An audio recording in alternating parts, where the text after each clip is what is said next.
Well, hello, everybody, and welcome to the Heroic Mindset Podcast. My name is Dr. Tom Davis, and I am here with my co-host, Larry Sunderland. And you know what? We, on this podcast, are just going to talk about who we are, why we decided to start the Heroic Mindset Podcast, and why we decided to do it now, and tell you a lot of stories about what that looks like and why we feel like this is really going to add some value in your life. So, Larry, are you on with me? I am, Tom. How are you? I'm good. You know, I think one of the interesting things off the bat is we're talking in two completely different places. Where are you? I am in beautiful Cincinnati, Ohio, in the middle of the United States. And I know you're a pretty good distance from me. I am a few thousand miles from you in rainy Barcelona, Spain today.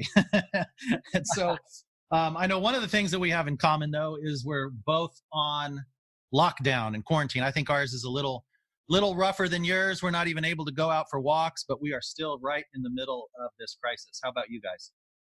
Yeah, I think we probably have a bit more freedom than you guys have in Barcelona right now. We can get outside in Ohio, and we can go for a run and have some nice time with our families, walking around and stuff like that, and deal with some of the essentials that we need. But we're hopefully getting to a better place here shortly in the U.S. Yes, and so are we. Then we can stop going stir crazy, and my kids can get back to playing soccer, which is some of the other commonality. I mean, this podcast is really going to be focused on how to really get the most out of the other side of the game that we'll be discussing. And of course, you know, soccer, that's another thing we have in common, that we're both very passionate about soccer. And we have kids actually that have played all over the place. And so, Larry, I thought we could talk a little bit about how we met, which was quite interesting. And I was thinking that how that happened is that we were here in Spain. I had several of my boys playing football, which is soccer is football here. And they met a Brazilian goalkeeper that managed to be a very close personal friend of your son's, who was here. Yeah, you know, Lawson was playing over in Barcelona, and we had this connection. I think we all feel when we travel, right? I had a son living in Spain alone, and when my wife and I would come to visit, you know, of course, we want him to have some connection back to us, and the expat community in Barcelona is pretty close. And I think this idea of searching out people that have common backgrounds is normal for all of us. So we tried to search out expats that had a similar background and children playing soccer in Spain. And sure enough, there was a connection to you, Tom, and your family. Yeah, and we had come over here for a year journey or so when I originally moved over for work. And well, 5 years later, we're still here in Barcelona. And that's where we were able to meet Lawson and your wonderful wife, Jen, and the rest, I guess you could say, is history. And so, you know, I thought, Larry, that we could jump in and talk a little bit about a little interview style of each other, because obviously, you know, one of the things we're going to talk about here that I know both of us are passionate about is how do you develop an athletic mindset so you can play at your very best in the game that you love and are passionate about. And of course, that takes a lot of planning, preparation, thinking, and strategizing, right? And this is incredibly important and often not talked about as it relates to the athletic side of the equation. But one of my favorite research studies tells us that 90% of our success in life is determined by how our brain sees the world.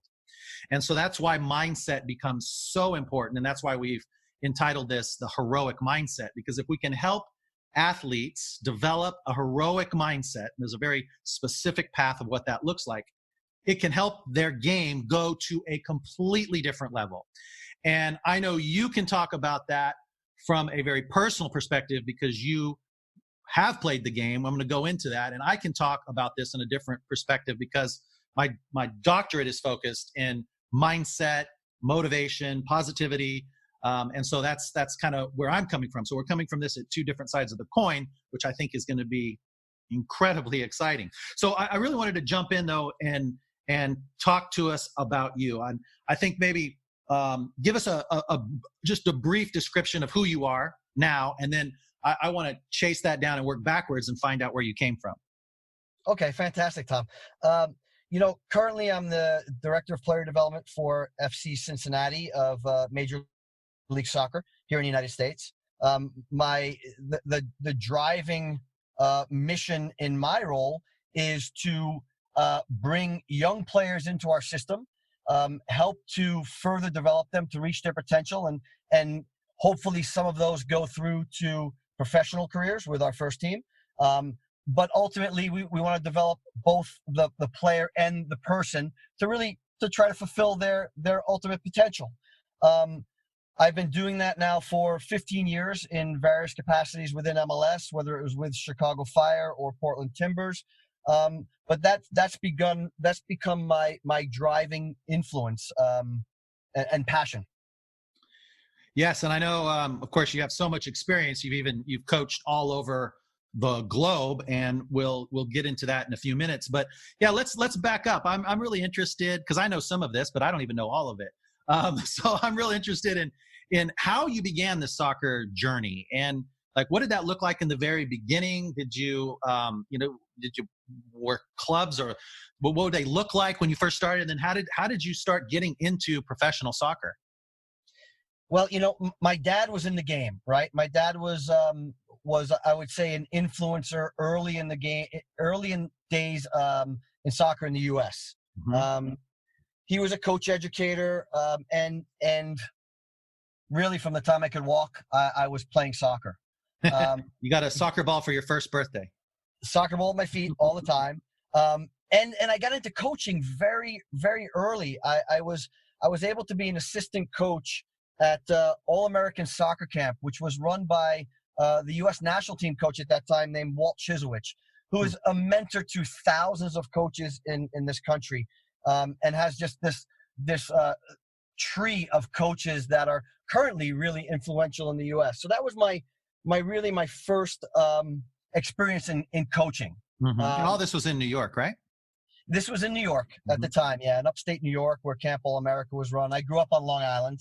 I grew up in Massapequa, New York. So that was really my initial coaching and playing days. That led to, as a player, that led to a 12-year playing career. And I would say my playing career was nothing glorious by any means. But what I did learn during my playing time professionally was how to survive, right? And we'll get into that as this podcast goes. But I learned how to survive, and I learned to understand what my greatest value was to the team. And I think that kept me in the game as a player for maybe longer than I probably should have been, just based on talent, right? So that's pretty interesting from that standpoint. After that, I retired and I went directly into coaching, and from there I had a lot of decisions to make on what direction I wanted to go with coaching, whether I wanted to go the youth side, the college side, or stay kind of in the pro game. Now, for all the detailed people, what position did you play when you played professionally? I played a little bit as an outside back, and I played in the center of the midfield as well. Okay, all right. Right-footed or left-footed? Right-footed. The left foot was, accidental. Yes, I go. Yeah. I know. I can understand. All right. So then you decided you had to pick a direction, and so the direction you chose was what? Well, I did a lot of soul searching and thinking about what really drove me and kind of what my personal why was. Mm-hmm. And I decided that I kind of felt like I did my best work, like in the gap between what someone is and what someone can become, right? Mm-hmm. And I think that really fits the youth development segment. I tend to look at things a little bit differently. I look at professional coaches, and this is not a derogatory term, but professional coaches are player users. They have to pick the players that are going to get them 3 points on the weekend, right? That sounds like a great topic for a podcast. It is a good topic for a podcast. I agree. But then we have the player developers, right? And those players work in that gap, and they try to develop people to their fullest. And for me, soccer just happened to be an area that I had expertise in, and it fits. So I went on the youth side of things. And so you found yourself then, and like how long ago was this, and what was the first direction? What was the first team that you started coaching at? Well, this was back in the late '90s, actually, and we started to develop a youth club. At that time, it was called the Wheaton Wings in Wheaton, Illinois. Mm-hmm. And that was the perfect club for me because there were some mentors on the board of directors that I really felt like I could learn a lot from outside of the game, but things about leadership and they could help me to understand what it was to be successful in different ways. So I really gravitated toward this club, and some of the board of directors there are still really, really good friends of mine. And I learned a great deal there. And it just happened that time was a time when MLS was beginning to dip their toes in the water of youth player development. Right, I remember. Mm-hmm. Yeah. So I was fortunate enough, Tom, to kind of lead the player development pathway for the Chicago Fire, and I did that for over 10 years, and that was as an academy director, as a director of player development, and a couple of years as an assistant coach with the first team. So it was interesting for me because there were days where I would show up at 7 a.m. and plan training sessions for the pros and get on the field with the pros. And at 4 o'clock in the afternoon, I was out at a youth club working with 7 and 8 year olds, only to come back at 6 or 7 o'clock at night and work with the academy players. So it was trying times, but I really felt fulfilled because I had to shift gears always and try to build relationships with different age players, with players that are motivated by different things, had different missions. So it was really an interesting moment in my life, and I learned a great deal then. So you went right from playing professionally into youth, right? I mean, there was no gap there. Correct. Okay, and I'm curious too. I know I'm putting you on the spot a little bit, but what's one of your most memorable moments as a professional soccer player? As a player, there were so many like memorable games, right? But I'll tell you what that was a life-changing experience for me, and taught me to look at things a little bit differently. It was during an off season, actually, Tom. I was doing some stuff with Athletes in Action, Mm-hmm. and it was an off season for me, and around '96, I want to say, if I remember correctly, and I was invited to play in a team touring South Africa, and at that time they were just coming out of apartheid, right? And I got to spend some time in Soweto, teaching players, and it was really, I was so grateful for that time because it showed me what it was to be uplifted, right? Right. This country was coming out of a dark time, and there was so much hope and so much passion about the future. And I was really, really fortunate just to get down there and to meet some great people and to feel this with them. Right. And for me, when you ask me about my most memorable time as a professional, it was probably that. It was playing games down there, professional games down there, and meeting people, and then getting to do some outreach. It was a fantastic moment. Wow. Well, that's not what I expected that you would say. It would be one of your most, but it makes perfect sense to me. In fact, having spent quite a bit of time in Africa myself, and actually being able to be part of the magic for the World Cup, I took two of my boys down there, actually, who were both playing youth soccer.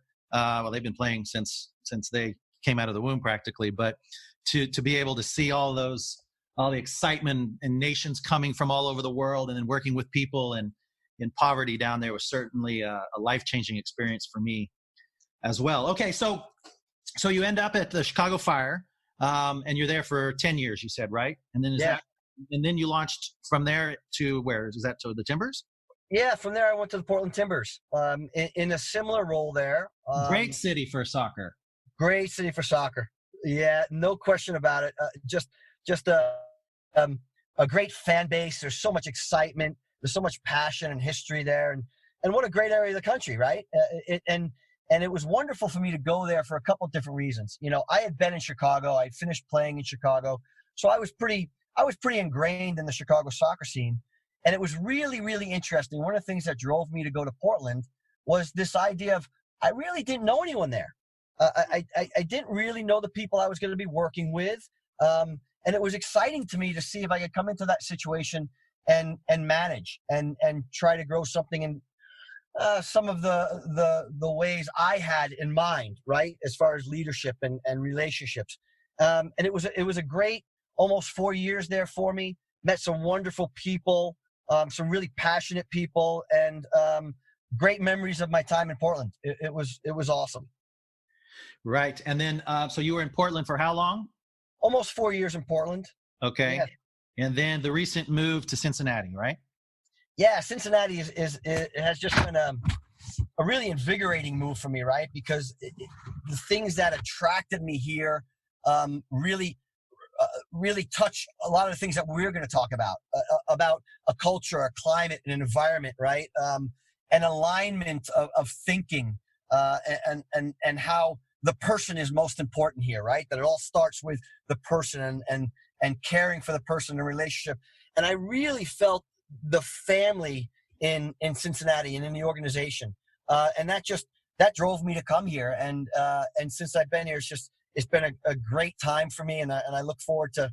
Boy, I miss people right now, right? What we're going through, yeah. And I look forward to less Zooms and more being close to people. No kidding. I am with you too. Yeah. Yeah, and I had the privilege to be there with you and see the insides of that facility, and man, just incredibly inspirational, beautiful, the most incredible lights I've ever seen on a field. Unreal. Yeah, you can tell there's a real sense of excellence there at that club. Yeah, I agree, and they definitely have a sense of purpose moving forward, and the city of Cincinnati is at the heart of everything we're doing. Mm-hmm. Yeah, and I know too, and this is going to lead into a story I wanted to talk to you about a little bit. But I know at some point you had, how did it work where you started coaching U.S. national teams?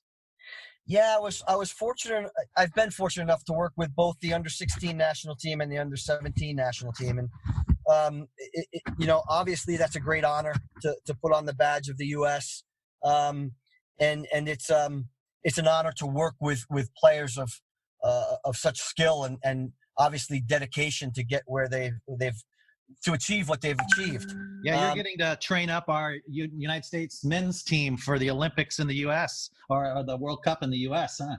Yeah, hopefully, and that's such an honor, and I'm so grateful to that, right? For that opportunity.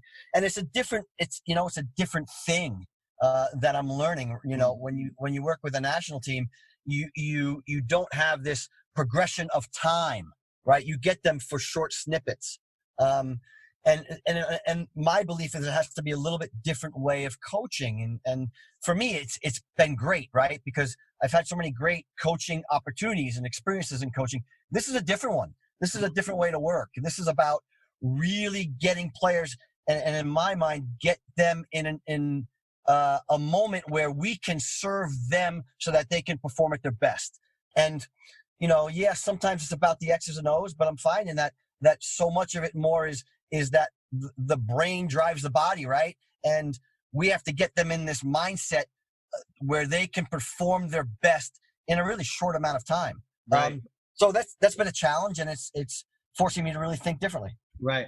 Yeah, and that was one of the things that really started getting my mind going and thinking about what you were doing, and we got into a conversation. Actually, I was putting together a number of leadership programs and processes that I teach, and I was putting together some things working with athletes. And I remember you were coaching in the UK, I believe it was.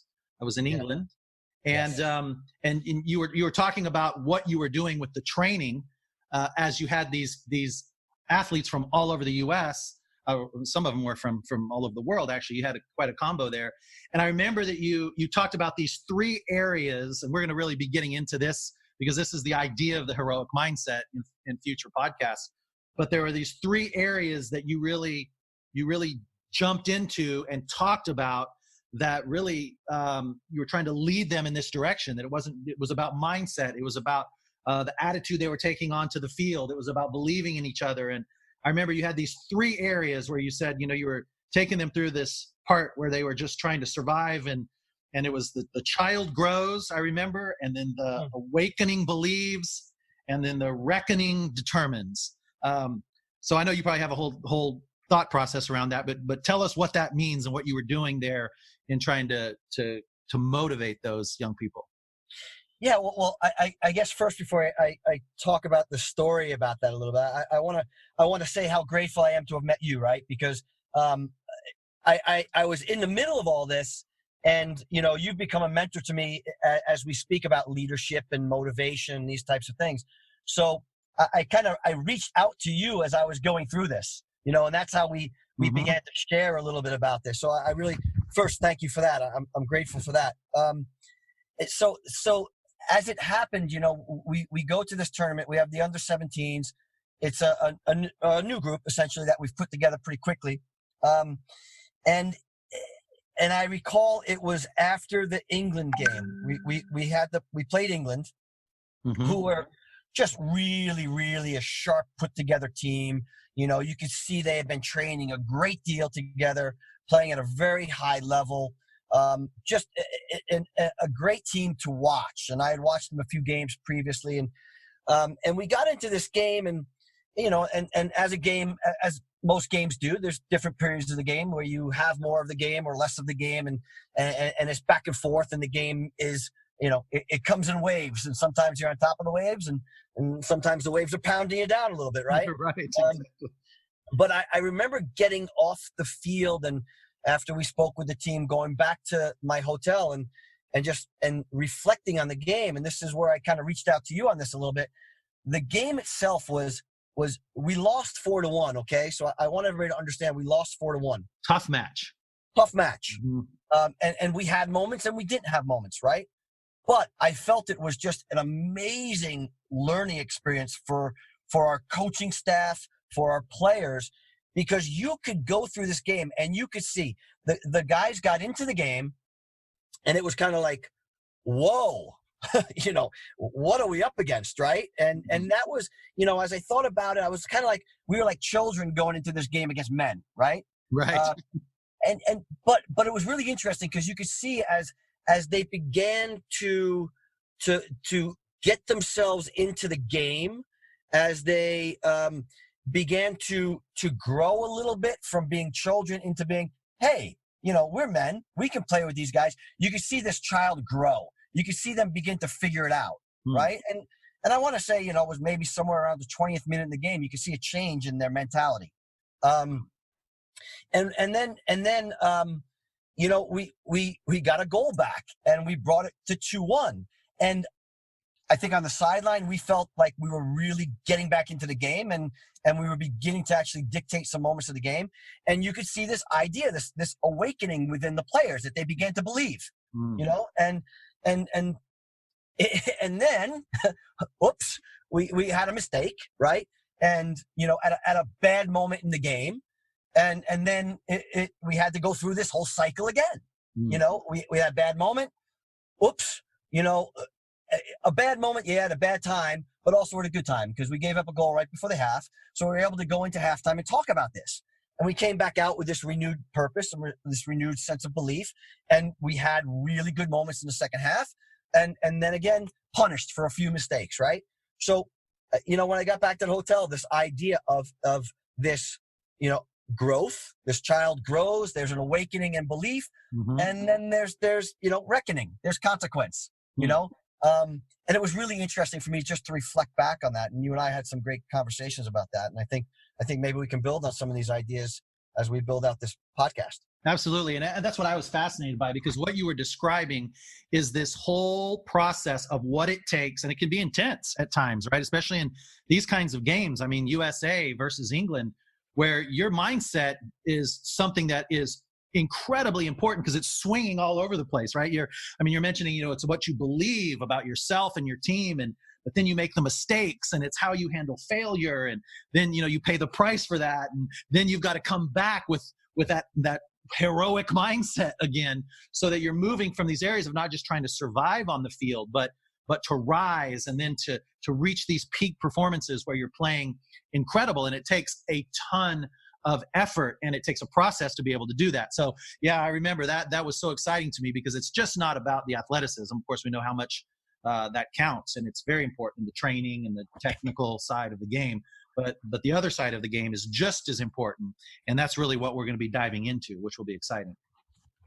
Yeah, I look so forward to it because I've learned X's and O's are important, but I really think all the things you just touched on need to be the foundation, need to be the starting point for us as we work with young players, as we work with people to develop people. I think I've found that these ideas on mindset are the great accelerant, right? Right.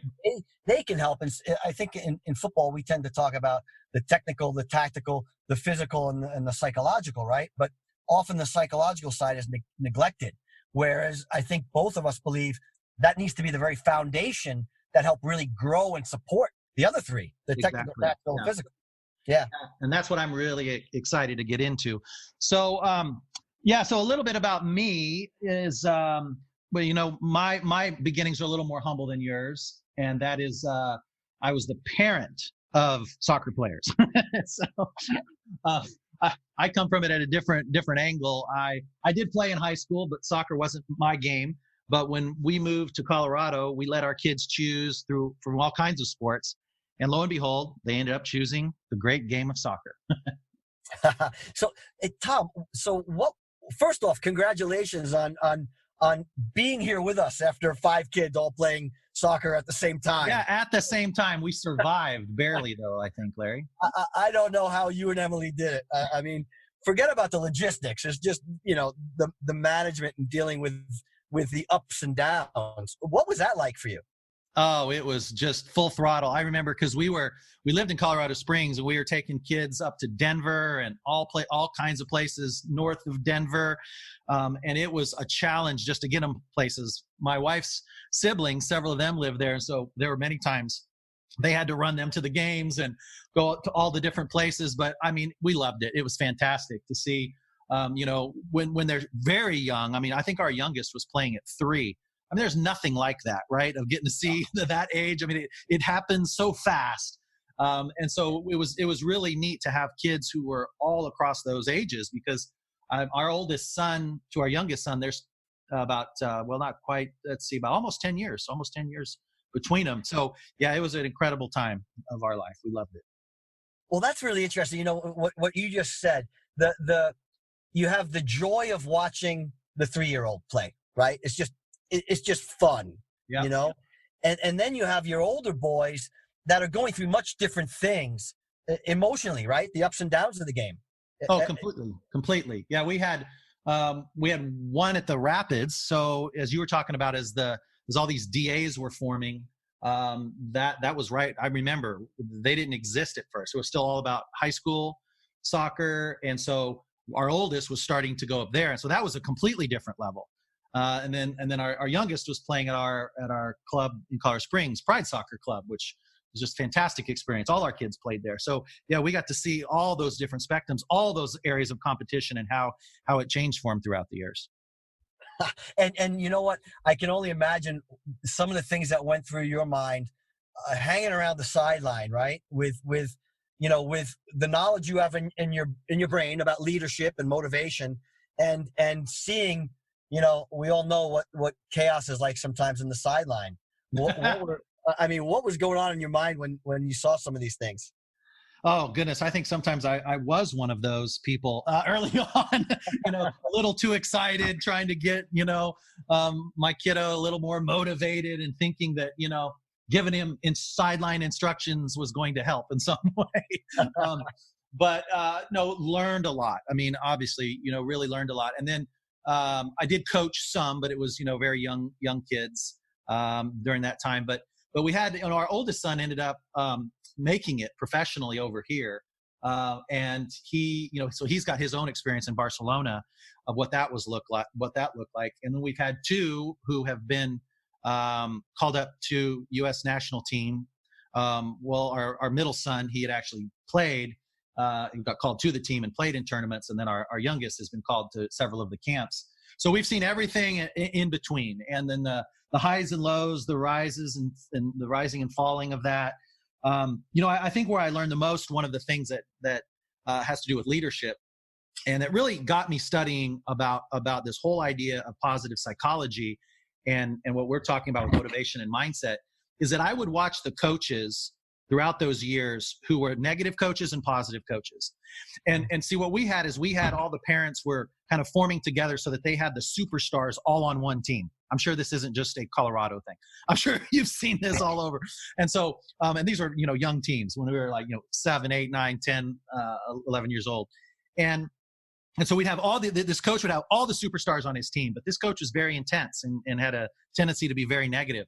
And I would watch that coach play another coach who didn't have quite as good of a team, but was coming from a much different perspective. You could see it almost immediately. And the game would begin, and the superstar team, they'd come out and they might score a goal really fast, but inevitably they'd make a mistake, which is going to happen. And the coach all of a sudden would start yelling, and you start seeing this negative behavior come out of him, and you could see those boys deflate, right? Or the girls. We have in the 5 of our kids, we have 3 boys, 2 girls who all played. So you could just see them deflate. And I thought, boy, you could almost go, this team is going to struggle. And now pretty soon, when they're getting yelled at for a mistake, they start to make more mistakes. And yet they started playing worse and worse. And then the other coach, though, would start motivating his kids. When they would make a mistake, he wouldn't jump their case for it. He would be like, hey, that's okay. You made that one mistake. Now you're not going to make it the next time. I know you can do it now. Now let's go. And he used a different approach completely than the other coach. And lo and behold, Larry, I can't tell you the number of times I watched that team who was more negative with the coaching. They just deflated, and they ended up losing a game they shouldn't have lost. And I saw those other teams who would kind of get this positivity surge, this motivational surge of belief and a different mindset, and they would end up winning those games. And so that's actually what led me into my doctoral studies, to study all that we're talking about, were those moments. And in fact, the first research that I ever did had to do with all of the people, the parents, the coaches within the Colorado Soccer League, talking about their coaching and motivation and mindset. And it was just fascinating to me. And so that's originally where it all started for me with coaching and coaching leaders. That's really, really interesting, and that look, I can look at myself as well.